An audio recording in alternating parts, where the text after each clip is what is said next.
is a senator, of course, who sat through the entire saga. Today, Marsha Blackburn, Senate Judiciary Committee member, great state of Tennessee. Senator Blackburn, when I watched Judge Barrett, the way she handled herself, of course, we all know she had no notes in front of her, unlike the senators who can't utter a syllable without a staffer having written a question.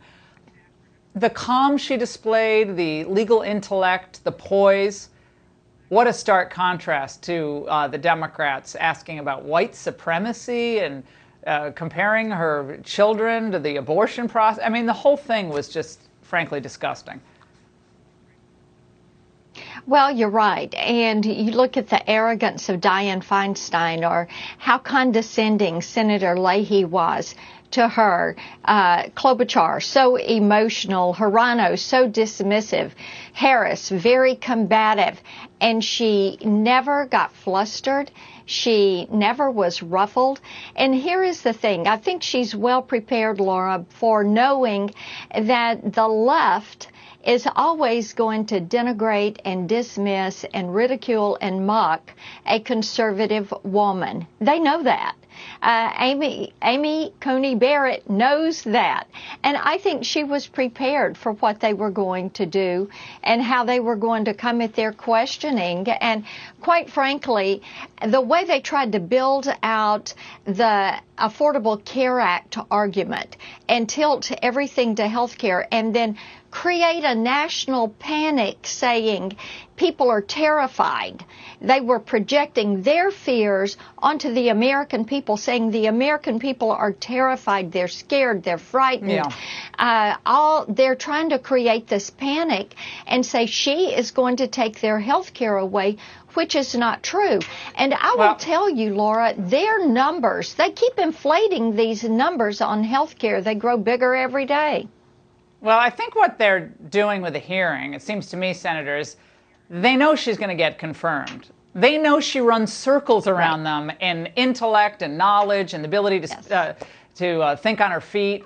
She doesn't need someone prepping her, in written questions. I mean, Pat Cipollone did a phenomenal job in prepping her, but she's brilliant, and they know that. So what they're doing is they're using this as an extension of the Biden campaign. We're not watching a confirmation hearing. Right. We're watching the Biden campaign in all of its desperate tactics.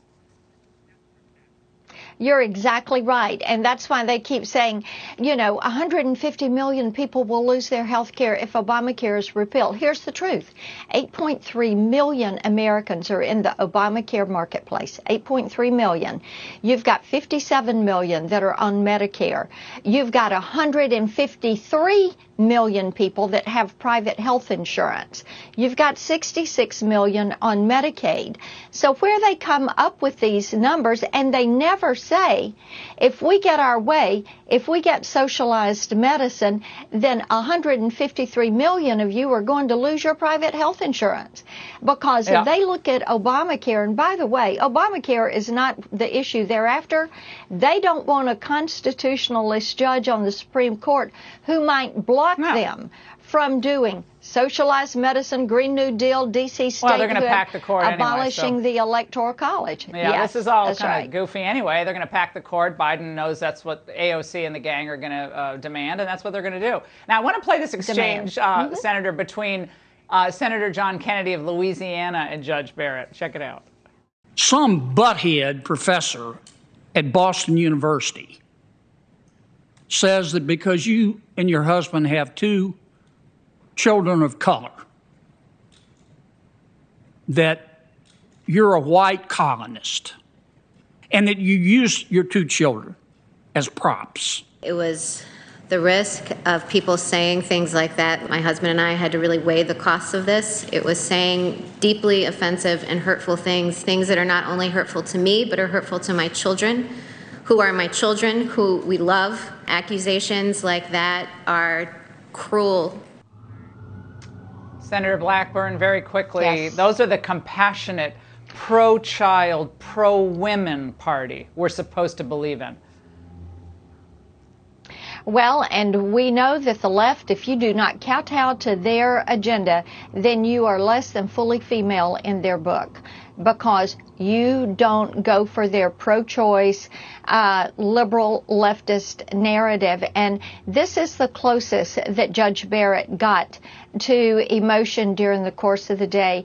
But it is despicable that people would go after their relationship. They're bringing these children into their family. The fact that they have adopted these children, Laura, it is absolutely horrific, and it is upsetting to hear it. They should be saying, thank goodness there are people that will take children that are needing a home and will bless them with a family life. Yeah, well, as the mother of 3 adopted children myself, internationally adopted, I took that very personally for her, and she was phenomenal. She's going to be an amazing justice on the court. Senator, thank you for sitting through that and asking great questions today. We'll be watching as it unfolds. Thanks for joining us tonight. Thank you, Laura.